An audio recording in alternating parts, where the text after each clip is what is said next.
Good afternoon प्यारे बच्चों। आज हम लोग आपको गणित का हमारी कक्षा 2 का जो चौथा पाठ है यानी चैप्टर नंबर 4 जिसका नाम हल्का भारी है उससे संबंधित कुछ चीज़ें बताने जा रहे हैं। अच्छा, पाठ पढ़ने से पहले मैं आपको एक चित्र दिखा रहा हूँ।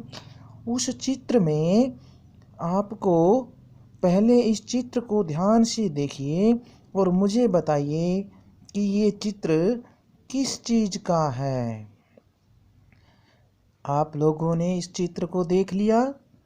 अब आप लोगों को मालूम भी पड़ गया होगा कि ये चित्र किस चीज़ का है। ये चित्र तराजू का है। तराजू जानते हो ना, तराजू। आप दुकान पे जाते होंगे, किसी दुकानदार के पास, राशन की दुकान पे, दूध की दुकान पे, अनाज खरीदने वाली दुकान पे, डिपो पर, जहाँ पर भी आप सामान तोल करके लाते हो, सामान तोलने के लिए जो दुकानदार है वो किसका प्रयोग करता है? तराजू का। अब जो तराजू होती है, तराजू का प्रयोग कहाँ किया जाता है? वज़न तोलने के लिए। क्या तोलने के लिए? वज़न, बोझ तोलने के लिए, भार तोलने के लिए। अब ध्यान दें कि मैंने एक शब्द प्रयोग किया है, भार। भार का मतलब क्या होता है? बोझ, वज़न।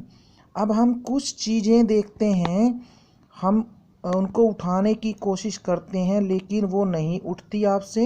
लेकिन कुछ चीज़ें ऐसी होती हैं जिनको आप आसानी से उठा सकते हैं। जैसे आपके घर में आपको आपके पापा कहते हैं कि मेज़ उठा कर लाओ, तो आप क्या कहते हैं? पापा या मम्मी, ये तो बहुत भारी है, ये मैं नहीं उठा पाऊँगा या उठा पाऊँगी।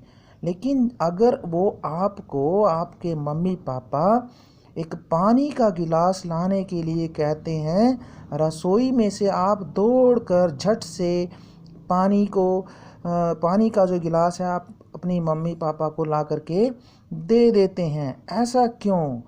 आप मेज़ क्यों नहीं उठा पाए और पानी के गिलास को झट से भर करके अपने मम्मी पापा के लिए लेकर आ गए? इसका कारण होता है वज़न, भार। हम भार के कारण ही, बोझ के कारण ही वस्तुओं को भारी या हल्का कहते हैं। अब मेज़ में भार ज़्यादा था, वज़न ज़्यादा था, तो आप लोग उसको नहीं उठा पाए, इसीलिए मेज़ आपके लिए क्या होगी? भारी। लेकिन गिलास जो आप भर के लाए पानी का, उसमें वज़न कम था, इसलिए आप उसको क्या कहोगे कि ये हल्का है। तो आज हम दो चीज़ों के बारे में आपको बताएंगे, कौन सी वस्तुएं भारी हैं और कौन सी वस्तुएं हल्की हैं। अब देखिए, ये तराजू है, इसमें दो वस्तुएं रखी हुई हैं, दो बैग हैं, दो कट्टे हैं जिसको आप कहते हैं कट्टे। एक कट्टे में 10 किलो चावल है और दूसरे कट्टे में 7 किलो चावल है। आप देख रहे हैं, आप तराजू तो दोनों पलड़े तराजू के बराबर होते हैं, लेकिन एक पलड़ा, जो ये पलड़ा है, ये नीचे झुका हुआ है और ये थोड़ा सा ऊपर उठा हुआ है। इसका कारण क्या है कि इस पलड़े में रखी हुई वस्तु का भार इस पलड़े में रखी हुई वस्तु का भार कम है, यानी ये हल्की है, और इस वस्तु का भार ज़्यादा है, यानी कि ये भारी है। अगर हम दो वस्तुओं को जिनके भार समान नहीं है, कम या ज़्यादा है, तराजू में रखेंगे तो जिस वस्तु का भार ज़्यादा होगा, यानी क्या भारी होगी, वो पलड़ा नीचे झुकेगा, और जो वस्तु हल्की होगी वो पलड़ा ऊपर उठ जाएगा। जैसे पानी और हवा में क्या अंतर होता है?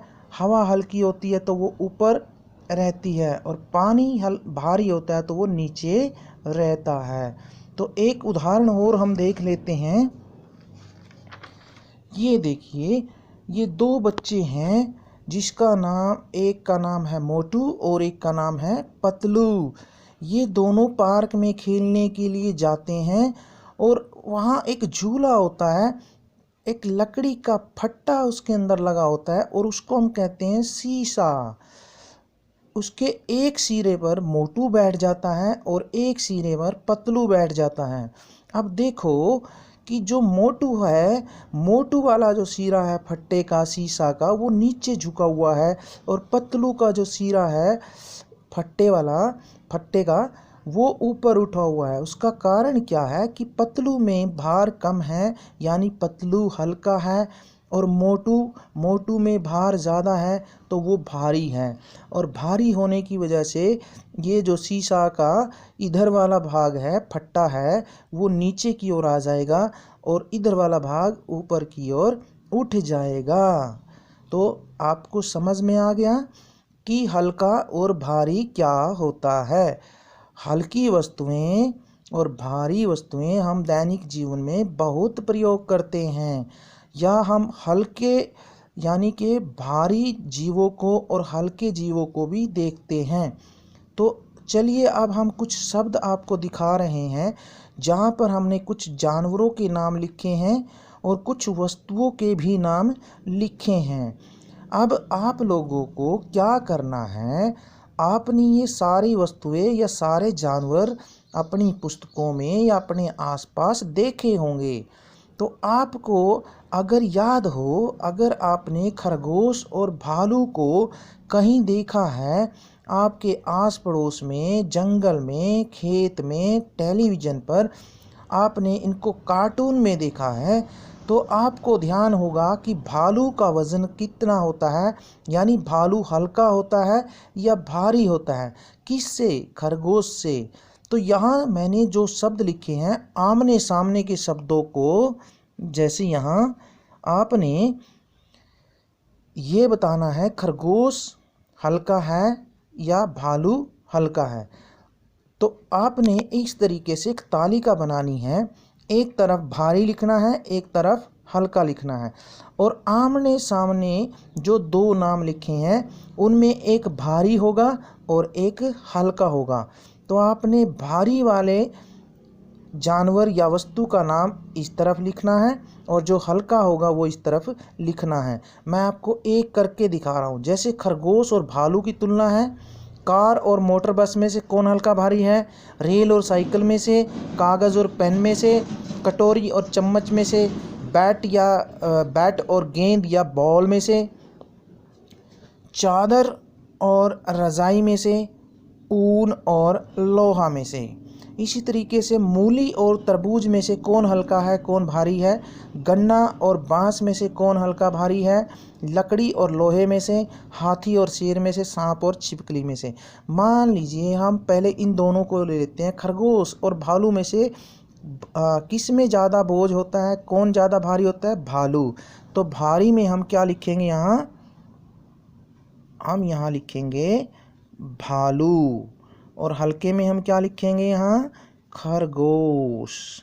तो ये जो एक वर्कशीट है, ये आपने इस तरह से इन शब्दों को, जो आमने सामने के शब्द हैं, जो भारी है वो इस तरफ लिखेंगे और जो हल्का है वो इस तरफ लिखेंगे।